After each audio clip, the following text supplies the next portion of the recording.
आज हम एक बहुत ही इंटरेस्टिंग टॉपिक के बारे में बात करने वाले हैं। बहुत सारे लोग बोलते हैं कि मेरी जॉब नहीं लग रही है। हज़ारों जॉब में मैं अप्लाई कर चुका हूँ, तो मुझे कहीं से भी इंटरव्यू कॉल नहीं आ रहा है। तो मैक्सिमम प्रॉब्लम होती क्या है कि आपका रिज्यूम जो है अच्छा नहीं बना है। कॉलेज ने बता दिया कि 1 पेज का रिज्यूम बनाओ, 2 पेज का रिज्यूम बनाओ। आप उसी को फॉलो करते जा रहे हो। Over the period time basically format बदल रहे हैं। तो अगर आपका रिज्यूम कितना अच्छा है, इससे बहुत कुछ चीज़ें डिपेंड करती हैं। तो आज मैं आपको पूरा बताता हूँ कि अच्छा रिज्यूम बनाना कैसे चाहिए। तो यूजली यहाँ से स्टार्ट करते हैं। जो भी आपका रिज्यूम्स है, सबसे पहले आप लेटेस्ट जॉब से स्टार्ट कीजिए। जितनी ज़्यादा मतलब जैसे अगर सपोज आप एक्सपीरियंस पर्सन हैं और आपका जो भी लेटेस्ट जॉब आपने की है, अगर आप एक्सपीरियंस नहीं है तो आप इंटर्नशिप के बारे में बता सकते हैं, कॉलेज में आपने क्या सीखा उसके बारे में बता सकते हैं। तो लेटेस्ट से लेके ओल्डेस्ट की तरफ अपन रिवर्स चलेंगे।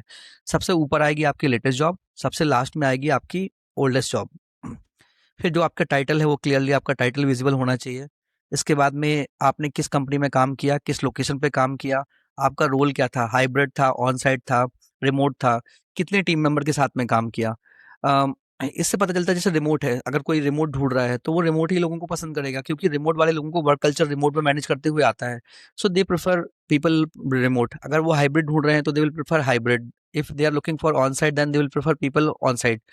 फिर कितने टीम के साथ में आपने काम किया है। अगर आपने बड़ी टीम के साथ में काम किया तो इट मीन्स लाइक आप एक प्रोसेस ओरिएंटेड कंपनी के लिए अच्छे हैं। छोटी टीम के साथ में काम किया, which means you can take ownership, you can deliver faster. आप एक अच्छे प्रोडक्ट वाले बंदे हो। आपका टेन्योर कितना है, आप बिल्कुल क्लियरली मेंशन कीजिए कि किस मंथ से लेके स्टार्ट किया, किस मंथ तक गए। फिर बहुत सारे लोग क्या करते हैं, यहाँ पे स्पेसिफिकेशन में कुछ भी लिख देते हैं। ऐसा नहीं होना चाहिए। आपको बहुत ही क्लियरली बताना पड़ेगा कि आपका रोल क्या था, गोल क्या था, whether you are working as a hand और you are working as a brain और यू आर डूइंग बोथ। तो आपने जैसे लिखा कि मैंने एक प्रोडक्ट की स्ट्रेटजी को लीड लीड किया, मेरे कंट्रीब्यूशन से हुआ क्या। तो रिजल्ट जो है ना 45% की ग्रोथ हुई। B2B सेल्स डोमेन था, इतना रेवेन्यू कंपनी ने अचीव किया।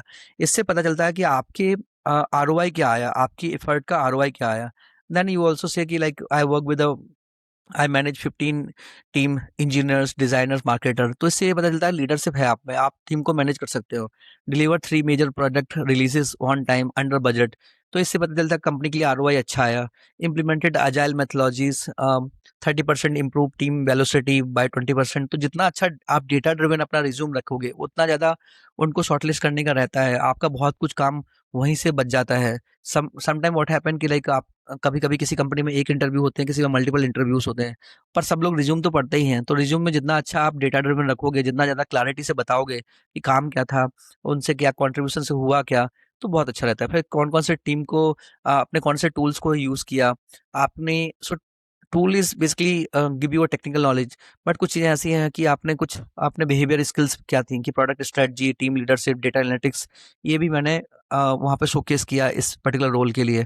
फिर होम यू वर रिपोर्टिंग, अगर आप किसी जूनियर बंदे को रिपोर्ट कर रहे थे, या BP को रिपोर्ट कर रहे थे, या उनके को फाउंडर को रिपोर्ट कर रहे थे, इससे पता चलता है कि आप बेसिकली हायरार्की में कितने आगे थे, आप मार्केट को फेस कर रहे हैं या नहीं कर रहे थे। How good you are in terms of telling और basically sharing things openly with the leadership. तो उससे बहुत पता चलता है कि सी सूट को आप रिप्रेजेंट कर रहे थे, बोर्ड मेंबर्स को आप रिप्रेजेंट कर रहे थे। फिर आप ऐसे करके आप रिवर्स में जा सकते हो। बेसिकली अगर आप बिना डेटा ड्रिवन लिखोगे तो मज़ा नहीं आएगा। फिर कोई वेग लैंग्वेज मत कीजिए कि मैंने ये हेल्प किया, वो किया। बहुत ज़्यादा ऐसे क्लियरली अगर आपने डेट मेंशन नहीं की है तो उनके लिए कंफ्यूजिंग मत कीजिए। प्रॉब्लम है इसके लिए, जितना ज़्यादा कंफ्यूजिंग करेंगे उतना ज़्यादा सिलेक्शन होने के चांसेस आपके भी कम रहेंगे। So this is all you should cover. Basically, you should have a clear header, name, phone number, city, email address, professional summary, आपके क्या अचीवमेंट थे, वर्क एक्सपीरियंस, रिवर्स ऑर्डर में, स्किल्स में, एजुकेशन में, एडिशनल डिटेल्स, एंड फिर कुछ आपने अगर कोई सर्टिफिकेशन वगैरह किए हों तो वो भी आप वहाँ पे बता सकते हो। इससे आपका बहुत बार चांसेस अच्छे हो जाते हैं। फिर लेट्स गो नी। सो जैसे कंपनी है तो कंपनी का प्रॉपर लीगल नाम डालें, सिटी किस में सिटी में लोकेटेड काम किया आपने वो डालें। तो इससे ये पता चलता है कि आप कितने ओपन हो ट्रैवल करने के लिए। अगर किसी अलग अलग कंट्री में काम किया वो भी डाल सकते हो। वीज़ा वगैरह अगर आपके पास है तो आप वो भी मेंशन कर सकते हो। जितना ज़्यादा डेटा डालोगे उतना ही पता चलता है कि बंदा गट के बेसिस पे डिसीजन नहीं लेते हैं, डेटा के बेसिस पे डिसीजन लेता है। वैसे लोग थोड़ा प्रेफर्ड होते हैं। आप जैसे कंट्रीब्यूशन बताते हो कि आपकी वजह से, आपके वर्क की वजह से इतना यूजर बढ़े, रेवेन्यू में ये इम्पैक्ट आया, तो लोगों को क्या लगता है कंपनी स्विच करेंगे तभी जाके रेवेन्यू बढ़ेगा। ऐसा नहीं होता है। आप कंपनी में कितना कंट्रीब्यूट करते हैं। भाई मैं आपको अगर 10 रुपए दे रहा हूँ और आप मुझे 20 रुपए का काम दे रहे हो, तो मैं आपको क्यों ग्रोथ नहीं दूंगा। सो बेसिकली कंट्रीब्यूशन बहुत इंपॉर्टेंट होता है। हर कंपनी के पास में अपना खुद का पैकेज रहता है कि इतना पैकेज मैं अफोर्ड कर सकता हूँ, और वो उसमें बेस्ट डील ढूंढ रहे होते हैं। जैसे आप भी अपने लिए एक बेस्ट पैकेज ढूंढ रहे होते हैं, वो भी अपने लिए एक बेस्ट कैंडिडेट ढूंढ रहे होते हैं जो अच्छा आरओआई उनको दे पाए। सो आरओआई आपके वर्क से डिफाइन होता है। उनको इससे फर्क नहीं पड़ता कि आपको 3 ईयर एक्सपीरियंस है या 10 ईयर एक्सपीरियंस है, या sometime there are criteria but majorly they look for its years of experience, years of irrelevance. तो जितना अच्छा आप उनको बताएंगे कि why you are right candidate, आपने ये किया, आपने ये ऑप्टिमाइज किया, so if they facing the same problems, more likely you will get a more preference than rest of the people. फिर आप बता सकते हो कि आप कहाँ कहाँ इन्वॉल्व थे, writing code, designing mockups, analysing mockups, आपने ये क्रिएटेड किया। आप कुछ वर्ड्स का यूज कर सकते हो कि मैंने I developed, I build, I created, I implemented, I executed.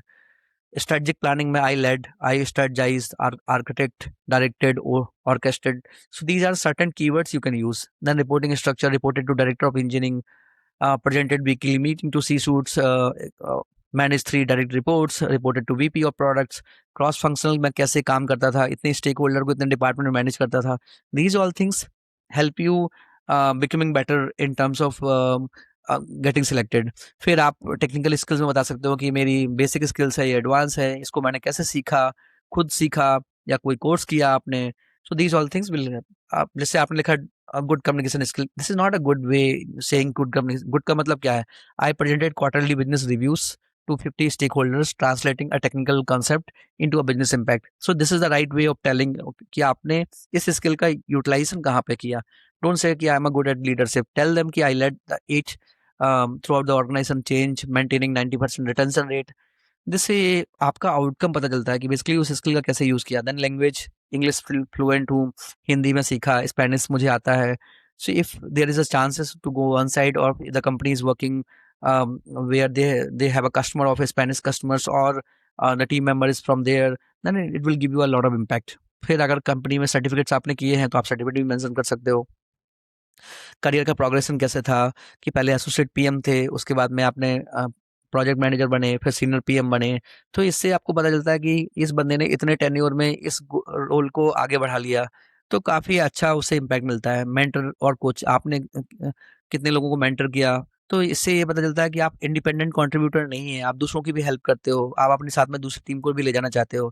फिर लीडरशिप कैसा था कि मैंने टीम हायर, मैंने इतने लोगों को हायर किया, परफॉर्मेंस रिव्यू किया था, कॉन्फ्लिक्ट रिजोल्यूशन किया था, कौन कौन से इनिशिएटिव आपने खुद लिए। इससे ये पता चलता है कि बंदा कंपनी को कितना आगे ले जा सकता है, और वो इनिशिएटिव लेने में कितना अच्छा है। Lot of people are followers, they don't take any initiative, so somebody who take initiative they are more likely to grow. फिर अगर आपके पास रेफरेंसेस या फीडबैक हैं तो वो लिखिए कि recognised by a VP of engineering for exceptional project delivered under the tight deadline. ये सब चीज़ें अगर आप लिखोगे तो बहुत अच्छा है। Received excellence expectations rating 3 consecutive years. फिर कंटिन्यूस लर्निंग में आप बता सकते हो कि ये टाइम टू टाइम मैंने ये कोर्स किए, ये मुझे अवार्ड मिला कंपनी के अंदर, top performer award in this quarter, employ of the month award 2x 2 times मुझे मिला। एक ही फॉन्ट फैमिली यूज कीजिए, मल्टीपल फॉन्ट यूज मत कीजिए, थोड़ा इरिटेटिंग लगता है। अगर सीनियर है तो उनके पास उतना टाइम नहीं है। It's not about the beauty, people are looking for natural, clear, clean resumes. तो ज़्यादा फ्रेंड लवली लगाने की जरूरत नहीं है, जितना सिंपल रखोगे उतना अच्छा है। जितना ज़्यादा हो सके बोल्ड कम करो, इटैलिक कम करो, अंडरलाइन कम करो।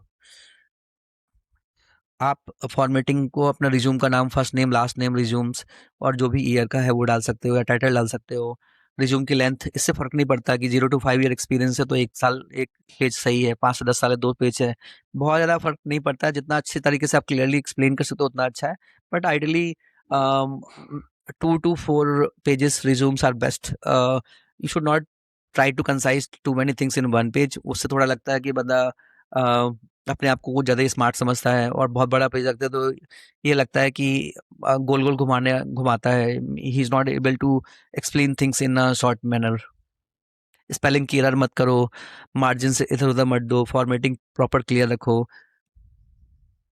हॉबीज को आप क्लियरली दे सकते हो, हॉबीज का कहाँ यूज किया है। डोंट से कि right reading is my hobby, travelling is my hobby. Tell them कि like where you travel, tell them कि like you run a marathon 5 kilometre 10 kilometre. Photography है तो बताइए।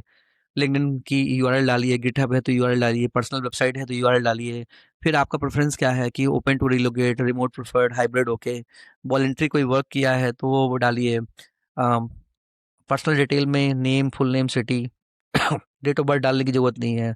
शादी हुई है नहीं हुई उससे डालने की ज़रूरत नहीं है। कौन सा रिलीजन है इससे डालने की ज़रूरत नहीं है। फ़ोटो डालने की ज़रूरत नहीं है अनलेस इट नीडेड, उससे बहुत ज़्यादा फ़र्क पड़ता नहीं है, शादी के लिए थोड़ी रिश्ता भेज रहे हैं। फिर कुछ वैल्यू है जैसे let's say relevant experience, industry membership, speaking engagement, publication कहीं कुछ किया है तो आप वो डाल सकते हो। Be honest, be authentic, focus on achievement, keep update regularly. I think these all things are needed.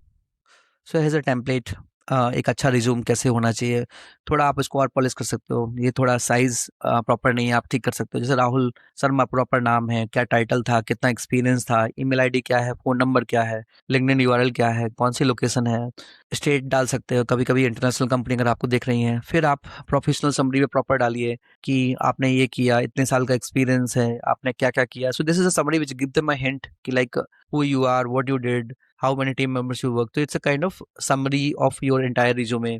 फिर आपने इतना रेवेन्यू ग्रो किया, इतना यूजर ग्रो किया, फिर आपका एक्सपीरियंस क्या है, तो टाइटल आपने डाला किस कंपनी के साथ काम करते थे, किस लोकेशन पे करते थे, किस ड्यूरेशन से इस ड्यूरेशन से। तो दिस विल ऑल्सो देम, उनको कैलकुलेशन करने के लिए मत बोलिए कि आप मंथ निकालो फिर उनको निकालो। आपने क्लियरली लिख दिया कि 3 ईयर 8 मंथ तक काम किया, वर्क मोड हाइब्रिड था, टीम साइज इतनी थी, रिपोर्टिंग टू वीपी था, कौन सा प्रोजेक्ट कब कब किया। तो अगर 5 प्रोजेक्ट पे काम किया तो पांचों प्रोजेक्ट को मेंशन कीजिए यहाँ पे।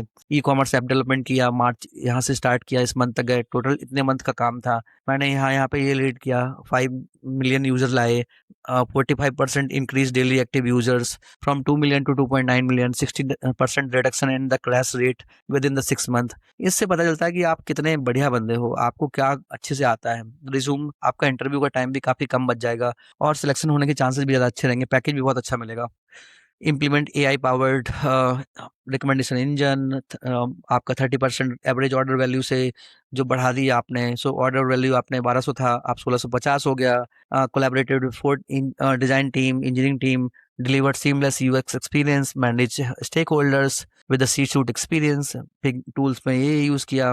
रोल था strategic brain, define product roadmap, prioritize features, user research, data analytics, made no go to decisions on feature release। Impact ये हुआ था कि जनरेटेड एडिशनल 12 करोड़ का रेवेन्यू मैंने जनरेट किया। तो आप 12 करोड़ का रेवेन्यू अगर आपने कंपनी के लिए जनरेट किया जिसमें आपका कंट्रीब्यूशन ज़्यादा था, तो कंपनी आपके पैकेज को क्यों नहीं देगी यार, बिकॉज आपने उनको दिया, अब वो आपको नहीं दे रहा, आप पे वो एहसान नहीं कर रहे हैं। They don't want to lose that kind of candidate.